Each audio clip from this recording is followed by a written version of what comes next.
जय जगन्नाथ फ्रेंड्स। आज ब्लॉग रे आम गाँव में किपरि महाप्रभु पाखे अधरपणार नीति पालन करा आपण सहित रथ पाखे पहुंचा बेलू रथ रे बसी जगन्नाथ बलभद्र और सुभद्रा पूजा पाठ आरंभ हो जाए। एपटे नना भी ठेकी पणा को धरी रथ पाखे आसी पहुंची जाते। प्रभुंर आलती सहित भजन कीर्तन धूमधाम रे चली। एमती गोटे पवित्र परिवेश रे हरिबोल हुड़हुड़ी और जय जगन्नाथ ध्वनि रे मनटा सते जेपरि नाची उठुए। ननांकर पूजा सरिबा सहित अधरपणार समस्त नीति प्रस्तुति आरंभ हो गला। रथ उपरे ठेकी को गोटी गोटी करी सजाई रखिबा परे 64 जोगिनी निमंते भोग लागिथिला। ननांकर पूजा पाठ पर गोटे ठेकी को भांगी अधरपणार नीति को समाप्त करा जायतिला। भांगी जायतिबा पणार ठेकीटी को समस्त प्रसाद रूपे गोटे नहीं जायतिले, किंतु दुखर कारण जे मु सेतरु गोटे भी पाइलिनी। ठेकी सिना पाइलिनी हेले ठाकुरम पाखरे लागिथिबा भोग एपटरे प्रसाद रूपे बंटा जाउतिला। जोटी प्रसाद मिले मु तो से सुजोग जमा भी मिस करेनी। मु पहुंची गली प्रसाद। आ देखुनांती हमर ए भाई प्रसाद धरी केमती नाचुचंती।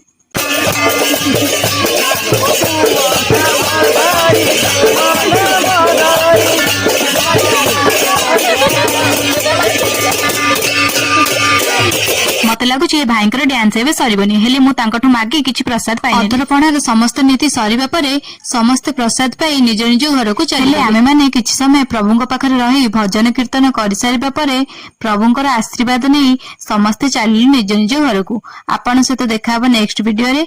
जय जगन्नाथ।